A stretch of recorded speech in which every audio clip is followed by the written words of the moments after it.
Okay, this is going to be probably one of the harder review videos to make because this DLC and all the changes that come with it are going to polarize the EU4 community like never before. There are going to be people who really dislike it, and there are going to be people who love it. So, if you have a preformed opinion on the DLC by watching other content creator videos or live streams or reading dev diaries, I want you to set aside that opinion just for this video and let me tell you how this DLC is going to change the game in both good and bad ways.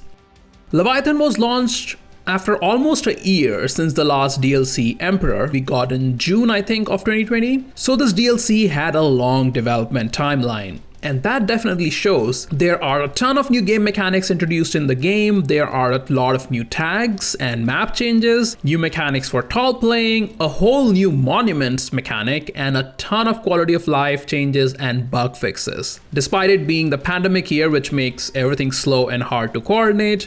And also EU4 was moving to a new game studio in Paradox Tinto. So I think the dev team did an admirable job on it. Well, let's get into some finer details.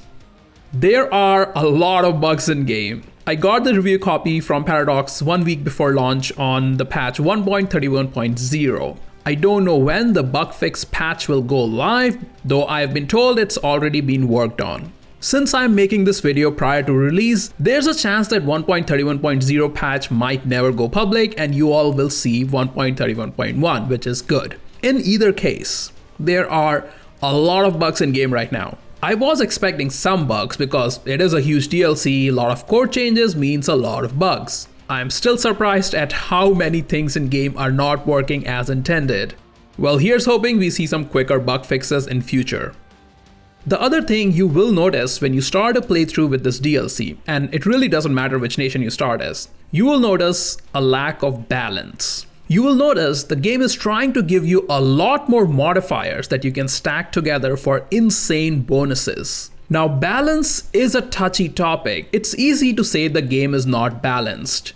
Much harder to balance any game that has these many game mechanics and these many years of development. And also, EU4 is not made to be balanced really. Ottomans are always going to be broken OP and Navarra is always going to have a tough start.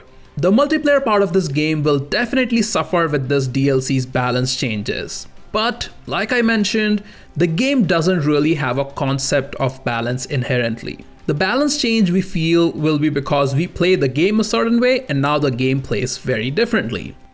Now, if my commentary feels too nuanced to you, it is by design. Bear with me, I promise this will help me get to my point in a better way.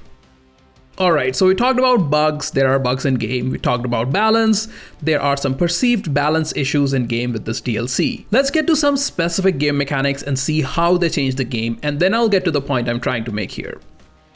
First of all, monuments. Monuments are overpowered in general. But since all monuments upgrade costs are the same, you will find a large disparity on what returns you get for spending those 1000 ducats on them. I have a whole separate video on monuments, go check it out, there's a link in description. Now, because some monuments such as Alhambra with admin efficiency give such strong bonuses, the optimal play would be to grab that monument as early in game as possible, no matter who you're playing as. The no CB Granada strategy meme is real. I tried it with Ottomans in one game, no CB Granada, took a ton of loans and got 15% admin efficiency from the monument early on. Then I declared bankruptcy and after 5 years played a normal game. The 15% admin efficiency is worth the bankruptcy. Admin efficiency is the most overpowered mechanic in game, and we have never had access to easy admin efficiency modifiers before this early in game. Before Emperor update, that was last year, there were maybe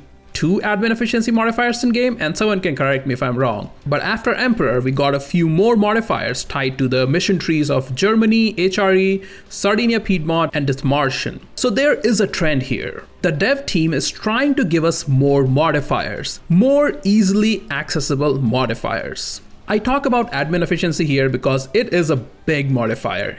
Even if Alhambra is nerfed to say 5% admin efficiency instead of the current 15%, it's still a very overpowered monument, and no CB Granada is still going to be the default strategy. And you can make the same arguments for other top tier monuments that give big tech discounts, idea cost discounts, advisor cost discounts, +1 admin power and such. The dev team is trying to give EU4 players more accessible modifiers.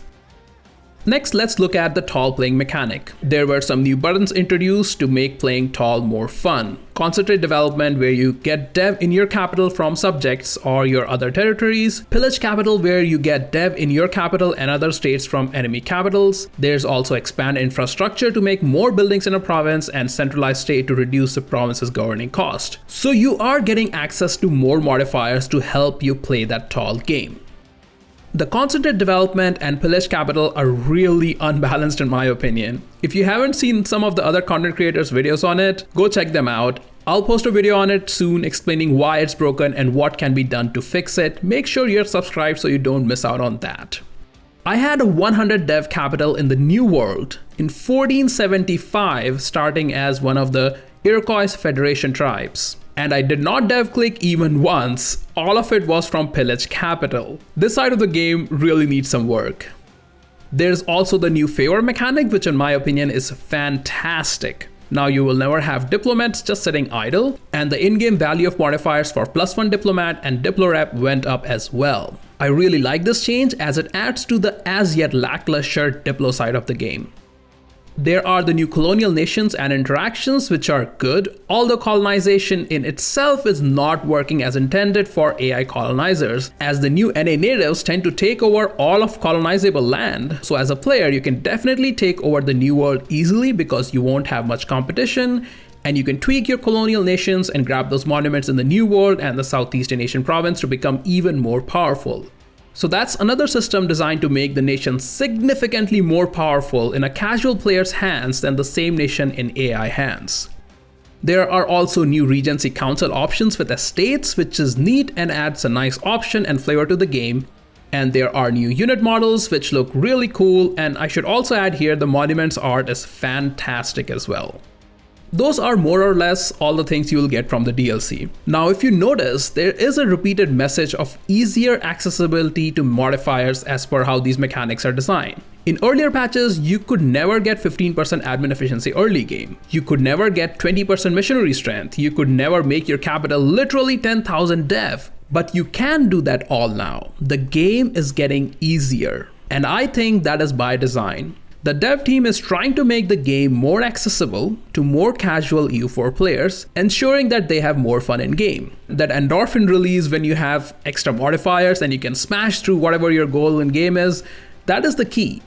The big problem with it is that making the game linear by giving us obvious goals like Alhambra or pillage capital, the game is losing some of its replayability. If you are always going to aim for Granada, or you are always going to pillage capital of whoever you can, because of the insane bonuses you get from it, there's going to be a very clear optimal general strategy. The game will start to feel monotonous. At least for me. And that's the most important part, and we finally come to my point. I am what you call an optimal player. I seek out ways to play the game optimally, as is evident from my strategy guides on this game. I like getting the modifiers I can depending on who I start as and dominate the game that way. And with the addition of these overpowered mechanics, hunting for those optimal strategies is not going to take much time. No CB Granada is a reality. But that's just me.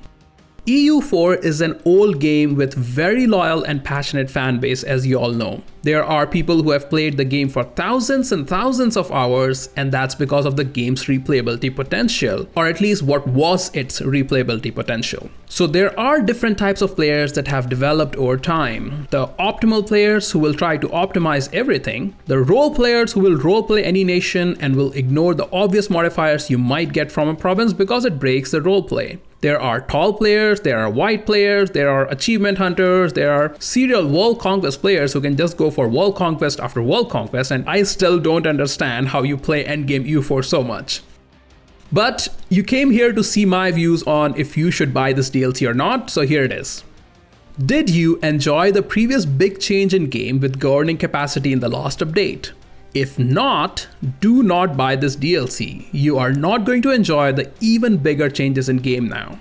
Do you like playing in Southeast Asia region? If yes, buy it. The whole Southeast Asia region feels alive with so many missions and events. It's fantastic to play there. Are you a casual player who just enjoys EU4 now and then? If yes, buy it. The game is super fun with all these changes. I really mean it. The way you can stack modifiers and get so overpowered, it's hilarious and really a lot of fun. Even as an optimal player, I'm enjoying playing this DLC. Plus the attached update patch is great. The native changes are fantastic and there are so many quality of life changes, new notifications, and if I read correctly, about 700 bug fixes. So yeah, buy the DLC if you want to see good patches in future, because that's how game development works. I started this video by saying this review is going to be hard, and really I can't give you a flat buy or don't buy review. It really depends on how you play EU4. For me personally, it's an easy buy because it's a lot of fun. The lack of replayability might affect the game's long-term future, but we don't know that and that remains to be seen. However, I would love to know your thoughts on all these new changes. Are you thinking about buying this DLC? And if you already have it, which change do you like the most? And which one do you dislike the most? Let me know in comments. It's always great engaging with the community and hearing different points of views. And that was all for the short video. Make sure you leave a like and subscribe for more EU4 content. Thank you for your time. You were watching a Radiator's Guide and I'll see you all in the next one.